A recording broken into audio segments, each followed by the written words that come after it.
Welcome, everybody. Um, Today we have a special guest, Joel Martinez, who manages the East Lansing Meridian Water and Sewer Authority, the wastewater treatment plant. And we've been talking a lot about water issues over the last few years. And thanks for joining us, Joel. Very much for having me. Hi, everybody. These are fairly informal conversations, but why don't we kick things off, Joel, if you just want to tell us a little bit about what you do, and we can sort of let the people's interests dictate what we chat about. Sure. That's okay? Yeah, that's fine. Yeah, like you said, my name is Joel Martinez. I work at the East Lansing Meridian Water and Sewer Authority, which is located on Bircham Avenue, just east of Park Lake in Meridian Township, pretty much on the dividing line between East Lansing and Meridian. And we are the drinking water treatment plant for the three cities that make up our area: East Lansing, Okemos, and Hazlet.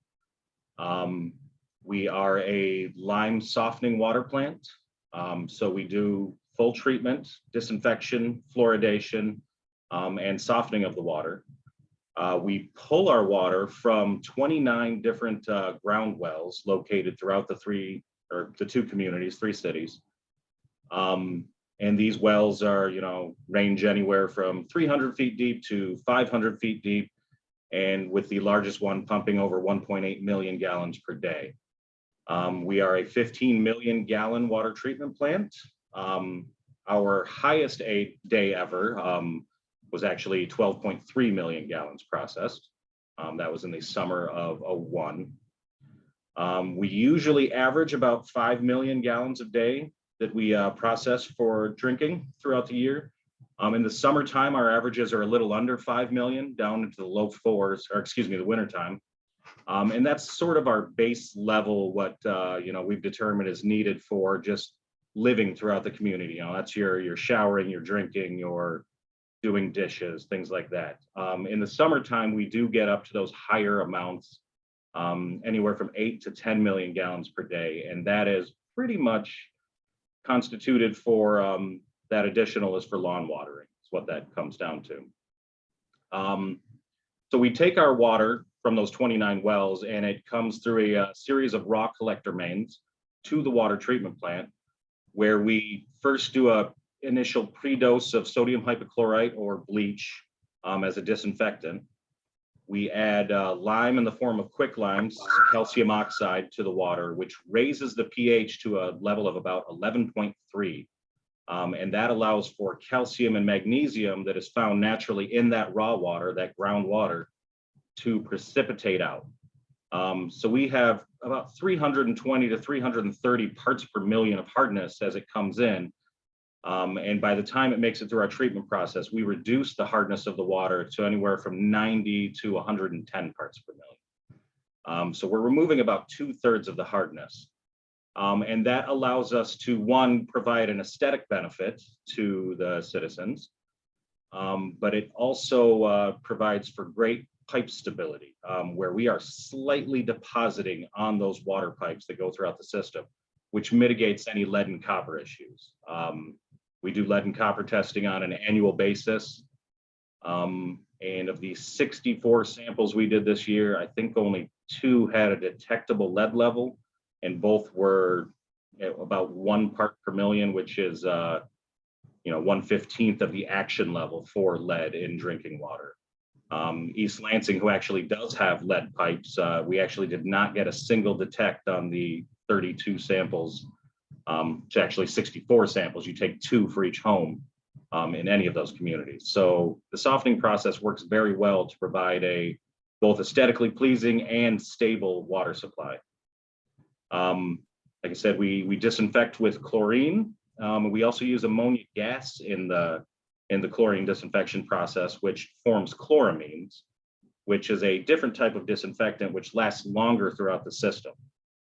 It's not as strong as a free chlorine like what you would have in a pool or a hot tub, but it lasts a lot longer in the system and doesn't give you any taste and odor concerns. It doesn't give you that chlorine-y taste out of your tap water. We also add fluoride to the water for dental health. We have natural fluoride deposits in our wells, which get us to about 0.5 parts per million naturally in the water, groundwater. And we add just a little bit a day, about 10 gallons a day to our 5 million gallons, to get us up to about 0.7 parts per million, which is the American Dental Association and American Waterworks Association recommended level of fluoride in drinking water. We filter the water to get it almost completely clear. It's a nephelometric turbidity unit is what we use to measure turbidity, and we get that to almost a 0 level. So the water is free of any visible impurities when it leaves the water plant. We then send the water out to a series of 5 water towers and 1 ground storage tank located in East Lansing. And those water towers provide an even pressure throughout the system. That's what keeps your water pressure from swaying drastically. If we didn't have those water towers, you would be able to tell when we turned on large pumps within the water plant. But those water towers provide a great buffer to keep an even pressure throughout the system. Sort of just a general overview of how the water plant works. If anybody has some questions on any of those, or any water questions on protection of wellheads or anything like that, please feel free to ask. John, I'm feel free. curious, how many pollutants or toxins do you test for? And also, are there, I assume most of them are federal requirements, but are there any state-specific requirements, and is there any city or township-specific requirements for testing, whatever? All requirements come from the EPA originally. And Michigan does have primacy over EPA if they want to enact more strict regulations. So of all the testing that we do, the only one that is actually stricter than EPA regulation is for lead and copper. Michigan's rule after the Flint issue became more stringent than the EPA's law. The EPA's law will, in 25, become as strict as Michigan's. Currently, it is not. But we do a wide array of testing. We test for volatile organic compounds, total organic compounds, trihalomethanes and haloacetic acids, which are disinfection byproducts. Organic matter that's found in the raw water, when you disinfect it, actually creates a carcinogen called a disinfection byproduct, which is those trihalomethanes. We test for those on a regular basis, and all of our levels are always well under regulatory limits. Really, with any not even being close to regulatory limits. There are no specific city or township regulations or requirements, though, that we do extra. I got a couple of questions. First of all, the calcium and magnesium precipitates that you get, what do you do with those? And the second question relates to what John just asked about. Anything with forever chemicals, either ongoing or in the future? We do. There are, to answer the testing question first, there is a series of tests. We test for hundreds of compounds. We test for pesticides and herbicides and things that would not leave the water sources. We also go through unregulated contaminant monitoring, which is an EPA program that is done every 3 to 5 years, which actually allows the EPA to make their new regulated compounds. So like currently we test for 8 PFAS compounds as a regulation. In March of this year, we will begin testing 29 PFAS and PFOA compounds, which are part of that unregulated contaminant monitoring. So we are always, the EPA is always adding new tests for new issues that are coming up, especially carcinogens like that. And on the calcium and magnesium precipitate, I don't know if anybody has ever seen our water plant before, located on Bircham, but we have a series of 3 lagoons located just to the east of the water plant. if you were to look on Google Earth, you can find an overhead and you'll see these 3 white lagoons. And that is that calcium and magnesium sludge. Sludge in a positive term, not a negative term. It's just a, science term that we use for it. But that precipitate actually gets farmed out from our area, and there is a company called ProLime in Langsburg that takes that sludge, that calcium and magnesium spent lime, and they have a pelletizing plant in Langsburg that repurposes this and actually gets land applied. And if you ever look in like Scott's Turf Builder or Miracle Grow and you see those tiny little white beads, that is spent lime sludge. It's used for pH control on soil.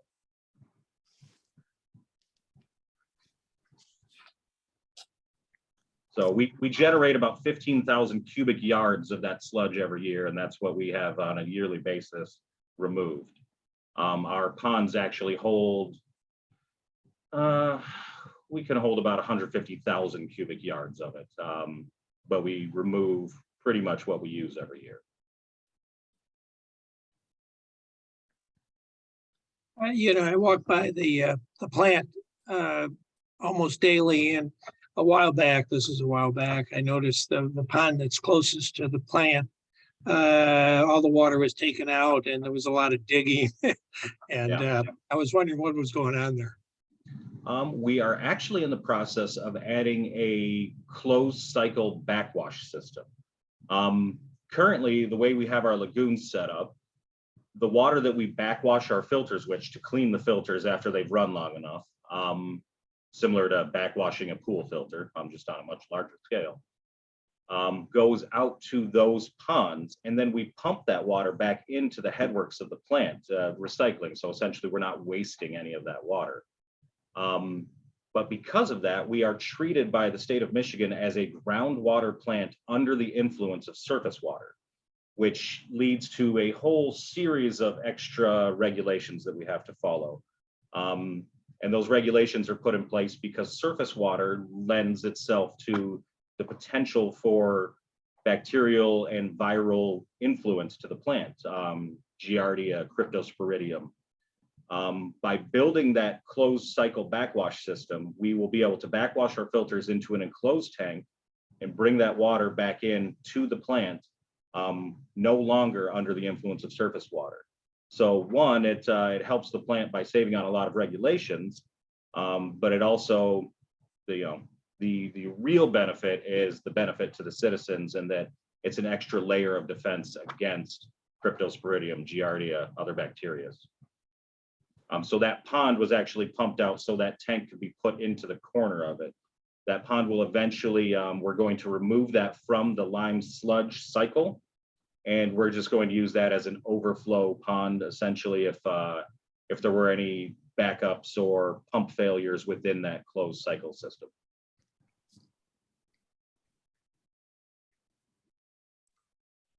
We are also, to add on to that, all the extra construction, we are adding 2 new filters to the water plant. Our 15 million gallon a day limit that we are set for, it's our rated capacity, is due to the fact that each filter can pump 3.75 million gallons per day through it. We're also adding on 2 new filters, which will raise our capacity or give us the ability to pump an extra 7.5 million gallons through the water plant. We are limited by our lime softening clarifiers, so we realistically will only be able to treat 19 or 20 million gallons. But being as our highest day ever to this point has been 12.3, being able to treat 19 to 20 will give us that extra capacity for the potential for future growth. It was believed in 1988 that we were actually going to double the capacity of our plant because Meridian Township's population was going to skyrocket from the 70s through the 80s, and East Lansing's as well. As we all know, that never happened. The population for East Lansing has actually dropped slightly since the 70s, and Meridian's has gained, pretty limitedly. So we have not ever gone through that full plant expansion, but we are planning, we're always looking to the future. So potentially by 2040, we may have to expand the plant to get up to that 30 million gallons rated capacity. So we'll also be adding a new reservoir next year, which will give us another 2 million gallons of storage on site for water at the plant, for treated water. I believe there was a question. I'm not sure if it's still active, but there was, so we'll see if that pops back up or not. Someone mentioned in the chat, energy use.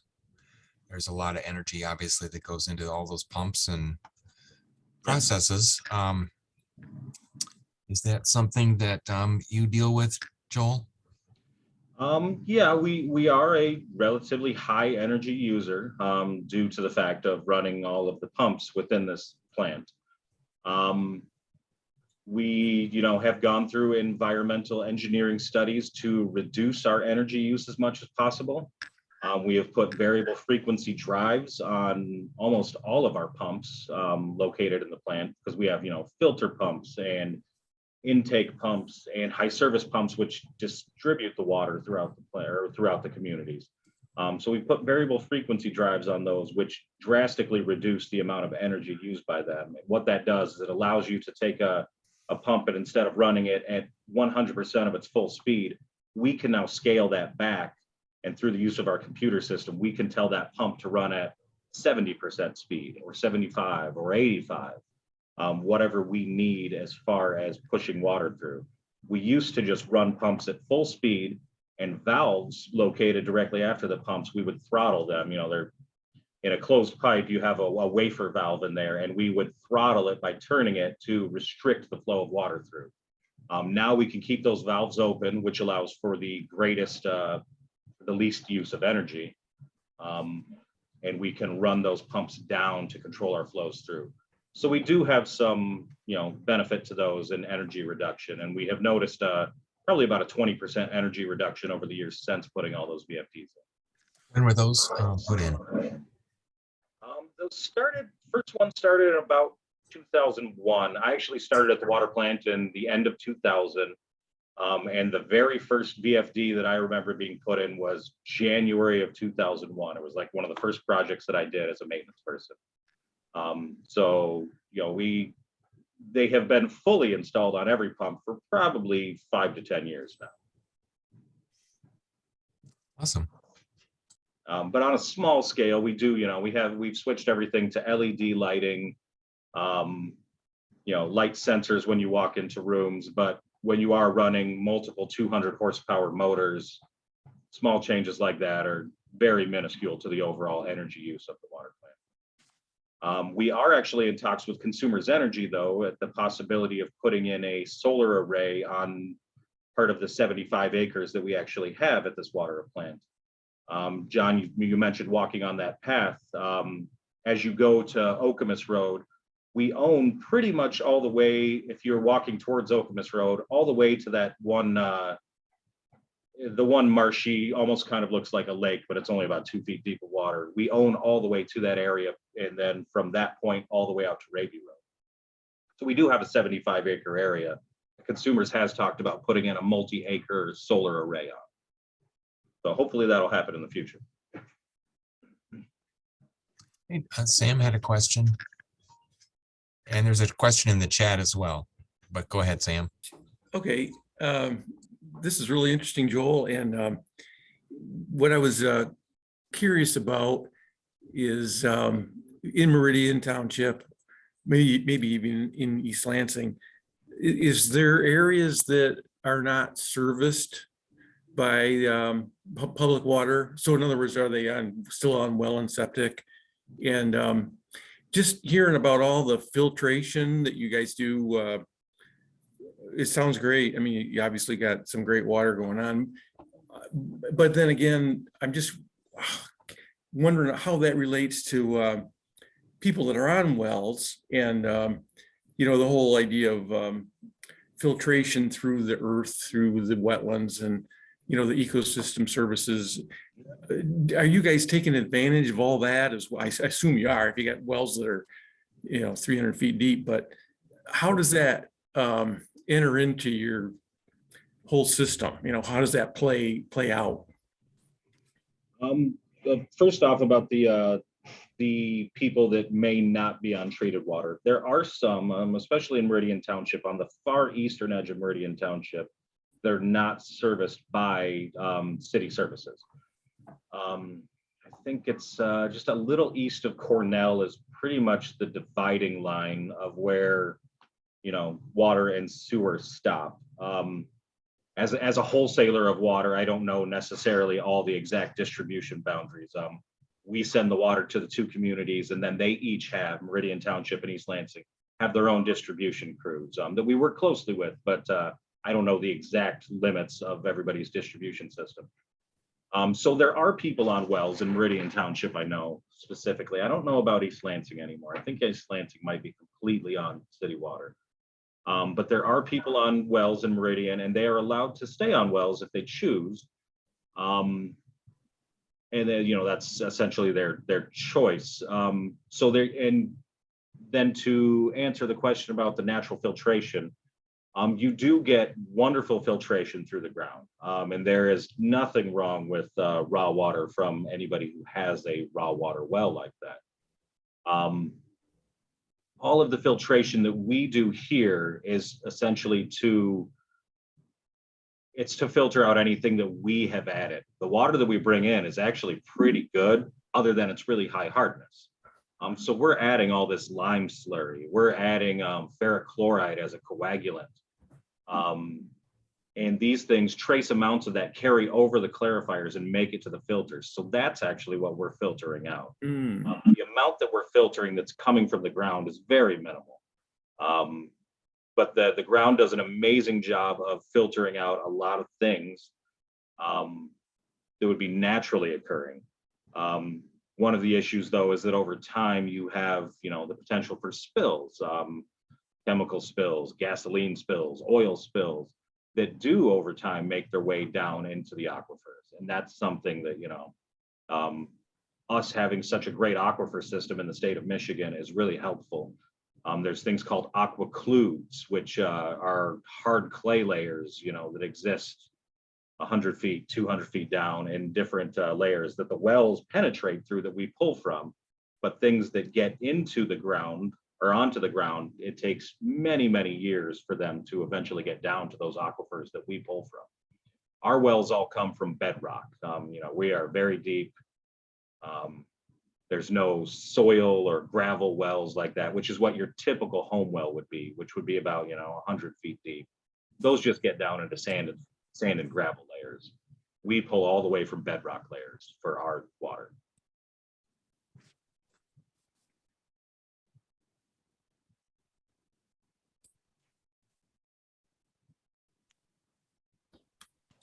There was a question in the chat about, is there lead pipe in Meridian Township?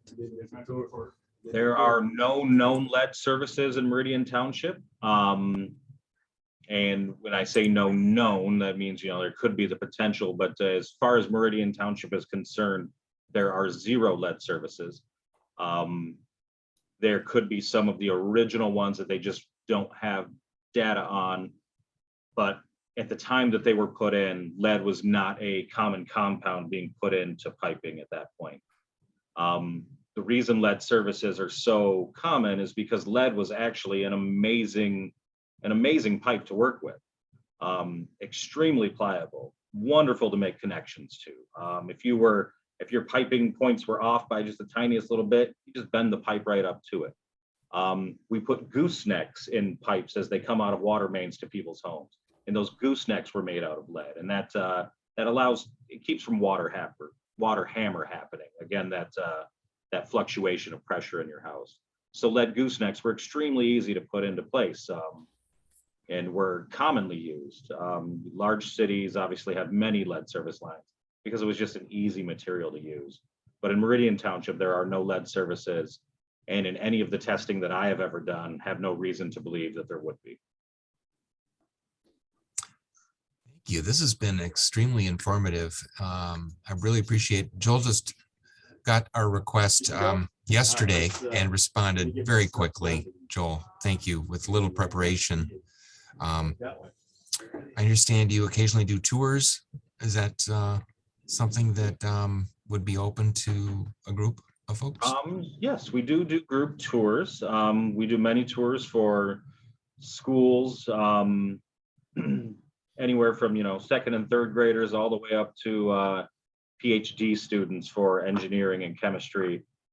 We actually have some PhD students from Michigan State coming in today to do some work on some of their thesis programs that they are working on for their environmental science programs. But yes, we do public tours as well. We try to do them to groups. We just feel that that's a little safer. In the post 9/11 world, we kind of shut all that stuff down because we used to, we were an open facility. We had open gates, open doors. If you wanted to come in and look around, you could. We're a public government facility. But for a group like this, where we know we have a tie to Meridian Township, we would be more than welcoming to a group like yours if anybody was interested in coming in to do a plant tour. Great. Well, I don't want you to feel like you have to stay for the whole session here. It looks like we got a couple more. Got another question or two, one in the chat and one on the screen. Hey, if I could, I really appreciate this overview. I've learned a lot this morning that I didn't know in the past. And I'm particularly interested when you mentioned plans decades ago to accommodate expected growth in population that hasn't materialized. And I'm sure you're aware that the Meridian side, we've instituted what we call an urban service boundary, which is basically our political statement that we don't plan to service provide utilities in the eastern third until we finished our infill. So I guess getting out your crystal ball, if you could a little bit more, it sounds from what you were saying about current capacity that probably as a township, we could meet sort of infill development with existing capacity.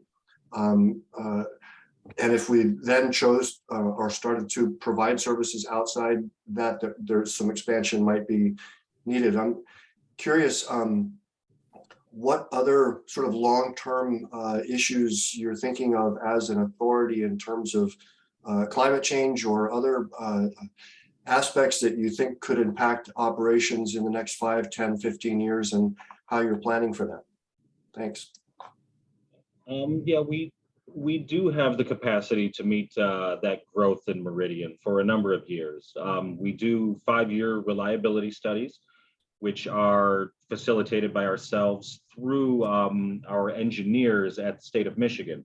Every water treatment system in the state of Michigan has an engineer from EGLE, Environment, Great Lakes and Energy, that is assigned to it. And their job is to oversee the regulatory testing and to oversee the water plant as a whole. So part of EGLE's requirements is that we do 5-year reliability studies, and those monitor our growth, they monitor our water consumption, and that gives us the ideas, to future plan to where they can estimate that, by this year, we think you're going to need this much water. So through 2040, currently, we are definitely within our capacity limits. Our next reliability study will be coming up in 2025, and that will start to project from 2040 to 2045. But as with anything, these things can change. And you mentioned climate change. Our water use at this facility from 1988 until now has stayed almost flatlined. We have not treated any more water within 100 million gallons a year or any less water since then. We do have population growth. So it's my opinion that a lot of that is mitigated by the fact that we have low flow shower heads and low flow toilets, and lawn watering systems have now gotten better to where we have somebody who lives in the community here that their watering system won't turn on if it thinks it's going to rain in the next day or so.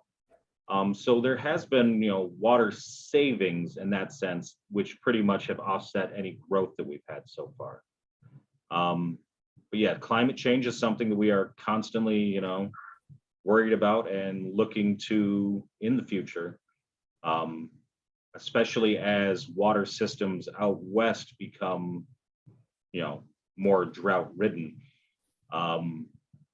We have a great water source here with the Great Lakes, and the Saginaw Valley Aquifer is one of the fastest recharging aquifers that we pull from in the world.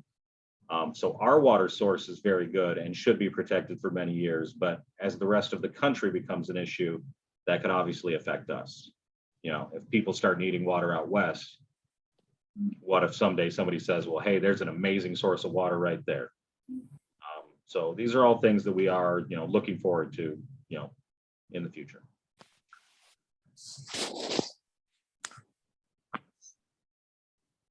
My question is just about logistics because I'm really curious. I've seen 2 towers, but you say you have 5. Where are the other towers? Are they not as big as the big ones, or?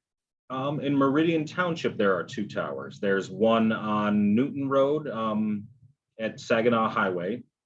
And then the one in the south end of Meridian is on Fox Hollow. It's down by like the Okemos and Jolly intersection there. The other 3 water towers that we have in our system, because again, we're a joint system, are in East Lansing. There's one over by the Eastwood Town Center. There's one in Patriarch Park, and there is one in the Shaw Estates subdivision. Okay. And I guess I should have said in the beginning that in 1972, East Lansing and Meridian came together to actually form a joint water authority. Previously, they each had their own separate water treatment systems, which were zeolite softening, which people would know as like the the standard home water softener. We're using salt to exchange ions. All of the tiny little beads in your water softener have a sodium ion from that salt attached to it. And when you run water through it, it says, oh, I'd rather have this calcium ion. And it removes that sodium ion from it and bonds the calcium ion to the bead, releasing the sodium ion into your water. So that's where, people say that softened water is sometimes not good to drink. We do not use that same softening process. That's a sodium ion exchange, which is what the 2 communities used to have. So our facility was built in 1973 is when we went into function. To provide water to the 2 communities. And it's a joint partnership. All of our funding is paid for by the communities on basis of percentage of water used. Thank you. There was a question about issues related to pesticides or fertilizer runoff. And I would just add maybe salt to that. Are those issues that you have to deal with or that you're aware of? No, the salt runoffs could be, an issue in these communities. Pesticide and fertilizer, we test a number of our wells for pesticides and fertilizers, and we also test our plant water, as it's treated, herbicides, pesticides, different fertilizers, and never have any detects. It's not to say that it couldn't happen, right? Because we talked about the amount of time it takes for those materials to make their way into the actual pumped groundwater. It's something we're constantly monitoring for and have not noticed yet, but it's not to say that it might not become an issue in the future. Like with the PFAS is something that nobody was looking for, nobody was testing for until the last few years. As future issues dictate, there may be different testing that we do, and we could find issues. But currently, nothing that we are testing for now shows any harmful issues. Kim Peters also asks, how do we compare to other surrounding areas in terms of quality, efficiency? I'm not exactly sure what she is thinking of comparing, but do you do comparisons and how do you rate our system? We do. We are joined with the Board of Water and Light in 7 different locations that could be interconnected to provide water to each person's system. The Board of Water and Light actually provides water to the very southern end of Meridian Township and across the highway to the Lansing Act 425 area, Jackson National Life. So there is portions of Meridian Township customers that are receiving Lansing Board of Water and Light water.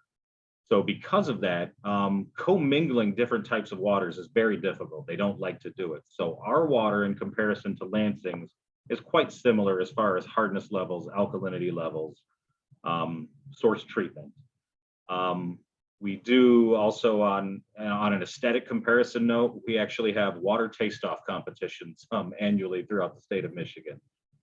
We have won numerous regional competitions for the mid-Michigan area, which would pretty much be like from Jackson up to Cadillac and down the center portion of the state. We've won numerous regional competitions. We have finished second in state competitions a couple times. We're still waiting to win one of those trophies. The regional trophies, you know, about yay tall, and the state trophy looks like the Stanley Cup. So we'd like to have that in the water plant for a year.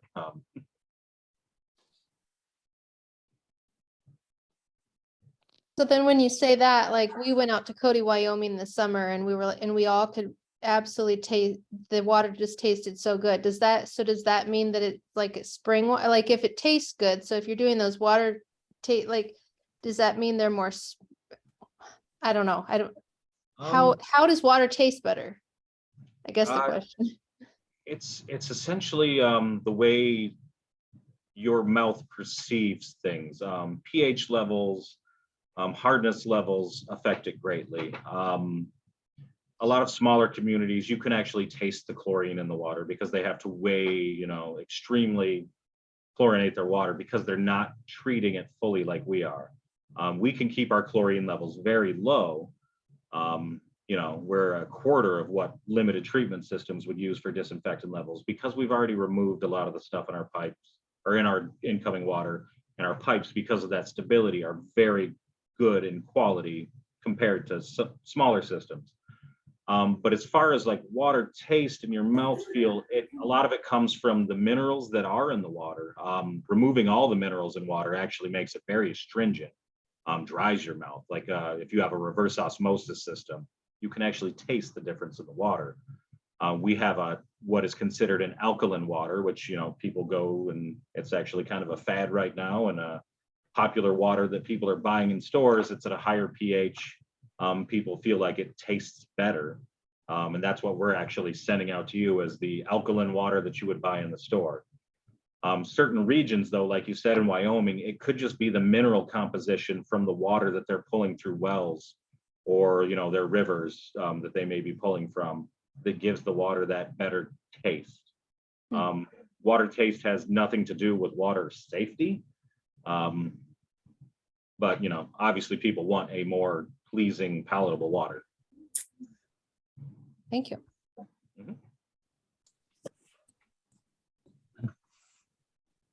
What do you tell people who are thinking about putting in like filtration systems for their homes? It doesn't sound like it's that big of an issue in this community, but have any thoughts on that? It isn't. I live out in the country between Leslie and Mason myself, and have a ground well. And I would love to have our water treatment, our water here. It's far superior in taste. It has minimal buildup. You may get some, you know, calcium depositing on shower fixtures and sink fixtures, things like that. But, you know, completely minimum compared to what you would have with a no treatment or limited treatment system. When people talk to us about putting in filtration systems, obviously that is your own choice. I would never recommend them. I don't recommend them to people. And in fact, people that put in reverse osmosis systems, I actually kind of warn them not to do that. Because if you put one in before your regular faucet, many faucets have brass compounds in them. Just that's, you know, brass is a part of plumbing fixtures. Brass is actually made up, part of the brass compound is lead. Reverse osmosis is an extremely corrosive water. The pH is in the 3 to 4 range, which is down as low as, you know, like sodas. And that low pH will actually corrode plumbing fixtures and has the potential to release lead and copper into your drinking water. So when we do our lead and copper testing, we will not test homes that have reverse osmosis systems because it leads to false positives. You actually get higher lead levels from your brass compounds because of that. So I actually recommend that people don't do reverse osmosis systems unless it is unless it has its own standalone faucet to pull from. Those are stainless steel usually, which, you know, the corrosivity is not as much of an issue with. Interesting. When you say, this reminds me, when you say residue or whatever in showers and stuff, my water leaves orange. Is that typical? And if it is orange, what's the chemical that it's leaving behind? Is iron typically. Iron, okay. We do remove about 70% of the naturally occurring iron. You know, iron is found in rocks, and when the water sits on those rocks, that iron leaches into the water. And we do, through our treatment process, remove about 70 to 80% of the iron. So there are trace amounts of iron. It's not a lot, but over time you will start to notice some, you know, depositing on fixtures. But again, it's greatly reduced from what it would be if the treatment process wasn't in effect. But all of these things are actually good to have. I mean, you know, your body wants calcium, your body wants magnesium, your body wants iron. So that's another one of the issues with reverse osmosis, is it pulls all of those things out. Like when you see those Brita filters advertised on TV, some of them are fine. They're just removing small impurities, you know, actual visible matter that could be in the water. But some of them are reducing TDS, total dissolved solids. There's one that I always laugh at where the daughter's talking to her father and, you know, telling him that he has stuff in his water. That stuff is actually good for your body. If you remove all that, water wants to have that stuff in it.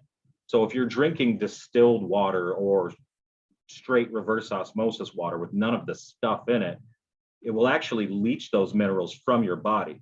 Water wants to have calcium in it. Water wants to have magnesium in it. It doesn't want to be completely empty and void of things. So drinking those things can actually be more harmful than positive for you.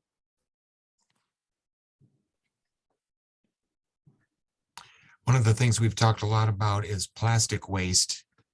And a few years ago, we borrowed a water filling station from the Board of Water and Light, just to promote water bottles and alternatives to single-use plastic bottles.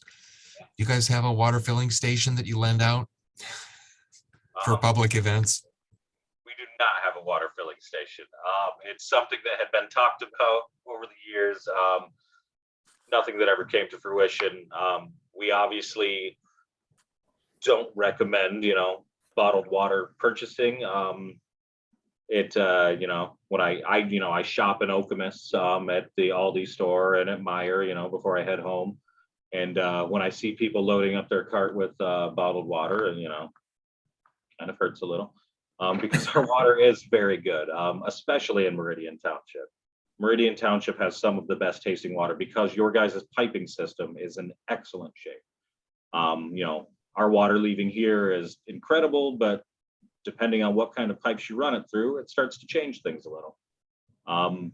So no, we are, you know, we definitely recommend that people just drink the tap water.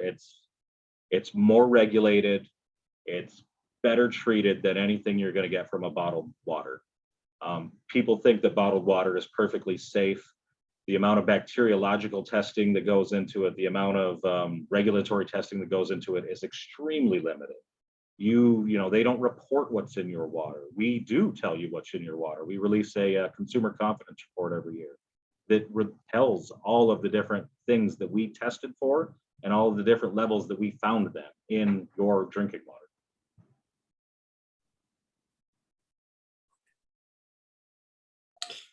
Is our larger aquifer in the state, and specifically here, are we impacted by some of the high volume draws, say from a Nestle plant that's actually bottling water? Yes, but like I said before, it's Saginaw Valley Aquifer is an extremely large aquifer, one of the largest in the world. And it is, I believe it may be the fastest recharging aquifer in the world. If not, it's the second fastest recharging. And obviously with the Great Lakes, you have trillions and trillions of gallons of water recharging that. We don't experience droughts normally, although we are in a slight drought period. We never experience extreme droughts historically here in Michigan. So our aquifers actually remain very, very viable, and even with large withdraw people like Nestle up north there, it has not affected our aquifers yet.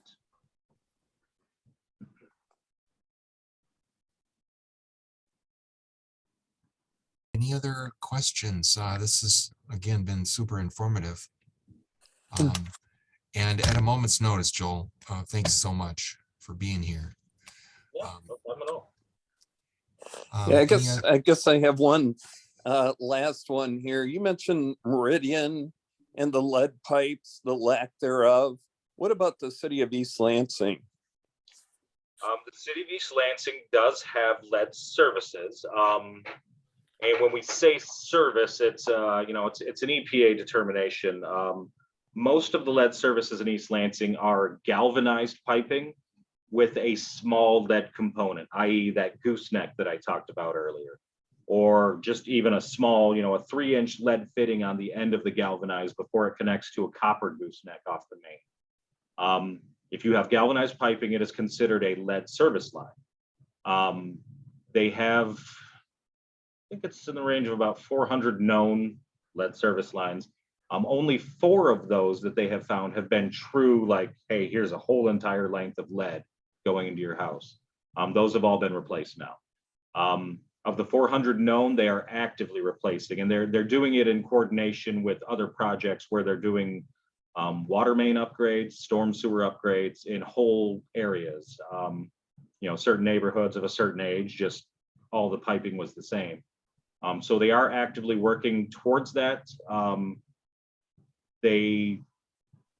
But they're also looking at every service. The goal is to try to check every single service. And what they're doing is they're taking Vector trucks and going to every home and just potholing a little area in your yard to actually look to see what the service line materials are.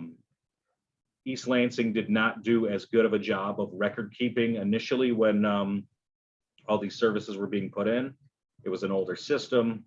Nobody really thought anybody would care about this. They just kept plumbing away without keeping great records. Meridian kept impeccable records, and that's why we know what the service line for, I believe, every single house in Meridian Township is.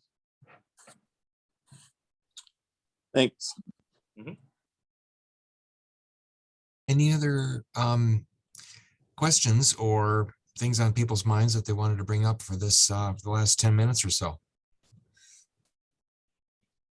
I don't know if this is something you have any knowledge of, but I was just wondering how far along Lansing is with their sewer stormwater separation and also their replacement of lead service lines. Sewer stormwater separation, I don't know exactly on that. Wastewater is, nothing that I have anything to do with, even though our name says Water and Sewer Authority. I believe that was just a bonding thing why we say Sewer Authority in our name, because I've worked here for 22 years and I've been to the wastewater plant 4 times. So the sewer end of that, I don't know. I do know that Lansing actually replaced their last lead service line in 2008. They were one of the first major cities in America to actively replace all lead service lines. So the city of Lansing has none.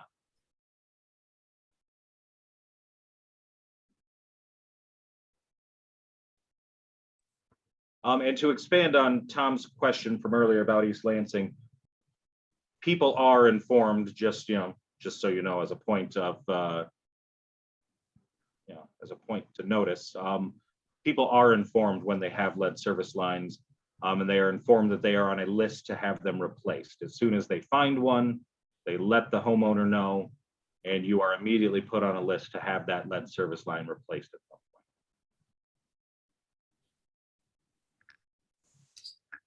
How Any does other- that work? Is that, when they talk about that and doing that in Flint, is that only outside of the home or is that inside the home too? I've never understood that part of it. It goes inside the home to your water meter. Okay. If you have interior lead plumbing in your home, which would only be common in homes prior to like 1905, very old homes could have whole home lead plumbing.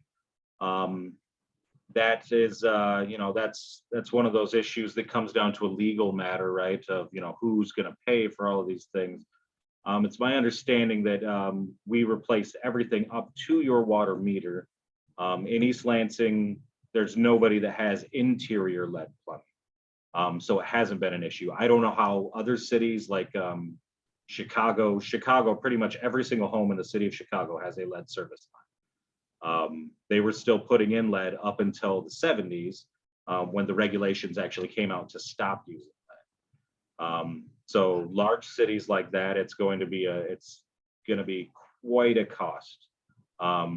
And the legal matter of, who takes care of what, but in East Lansing, we do replace from the water main to your water meter with copper piping. Okay.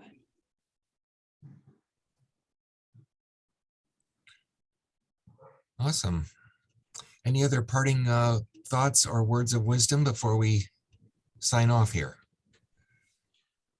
No, I appreciate you guys having me today. Like I said, if you guys would like to schedule a tour, groups of people, we are more than welcome to, have people come in and do a tour of the water plant. Great. Brian, did you have something? I just want to say I'm the senior planner and staff here in the world of planning, in the world of engineering, don't always get to mesh, so it was really informative hearing the specifics of the lines then drawn in the site plans I'm reviewing. I really appreciate that. Thank you.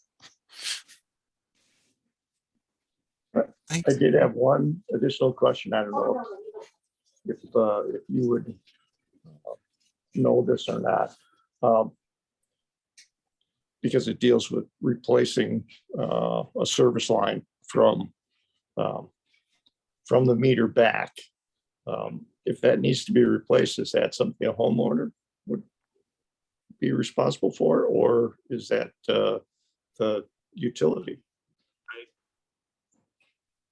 can't speak 100% to it. I believe that it is considered the corp stop, or the actual valve that is located in your front yard. There's a little like 5-sided nut in your front yard that would shut your water service off. I believe from that point to the house is the homeowners, and from that point back to the water main is owned by the city.